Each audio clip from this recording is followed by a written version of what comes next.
আসসালামু আলাইকুম। দেখেন মাশাআল্লাহ আমাদের কবুতরগুলো দেখেন।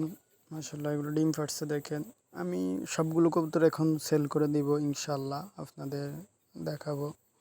সবগুলো কবুতর সেল করে দেওয়ার ইচ্ছা আছে। দেখেন মাশাআল্লাহ কবুতরগুলো খুবই সুস্থ সবল। এটার একটু চোখে সমস্যা হয়েছে।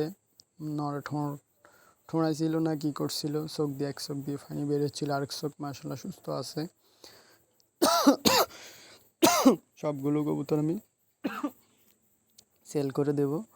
দেখেন মাশাআল্লাহ সবগুলো ডিম বাচ্চা আছে। দেখেন কালকে আমি আপডেট দেব ইনশাআল্লাহ। সবগুলো কবুতরে সেল করার দাম দেব ইনশাআল্লাহ। এগুলো ডিম পাড়ছে ইনশাআল্লাহ। দেখেন সবাই দোয়া করবেন। আর ওদের বাচ্চা আমি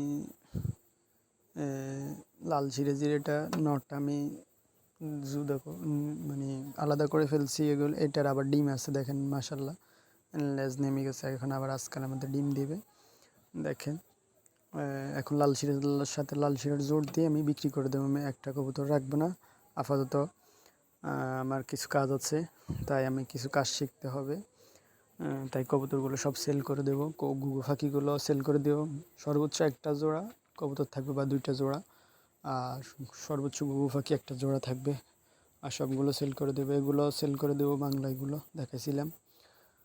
দেখেন মাশাআল্লাহ দেখেন সবগুলো সুস্থ সবল আছে। কারো যদি নিতে ইচ্ছে হয় তাহলে সব সেল করে দেবো। একত্তরে নিলে একত্তরে সেল করে দেবো খাঁচা সহ। দেখেন মাশাআল্লাহ এই গরু পাখিগুলো মাশাআল্লাহ সুস্থ সবল আছে। জোড়া আমি সেল করবো, আগে বলছিলাম এখনও বলতেছি। কেন ভাই নিতে ইচ্ছুক থাকলে সেল করে দেবো। এগুলো সেল করে দেবো। দেখেন মাশাআল্লাহ এইটার তো নটটা মারা গেছে, বাচ্চাগুলো আমি খেয়ে ফেলছি, সেটা আপনাদের দেখাইছিলাম। এটাও এক্সট্রা একটা, এটাও মানে মাদি হবে ইনশাআল্লাহ।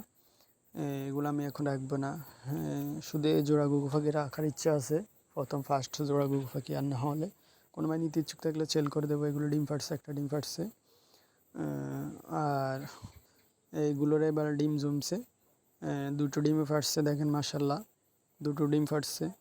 দেখেন এগুলো সুস্থ সবল আছে। কেউ নিতে ইচ্ছুক থাকলে দয়া করে জানাবেন। সবগুলো ঘুঘু পাখি এবং কবুতর সেল করে দেব। আর আমাদের ভিডিওটি ভালো লাগলে আমাদের চ্যানেলটি সাবস্ক্রাইব করবেন, আমাদের পাশে থাকবেন, পরবর্তী আপডেট দেবেন ইনশাআল্লাহ।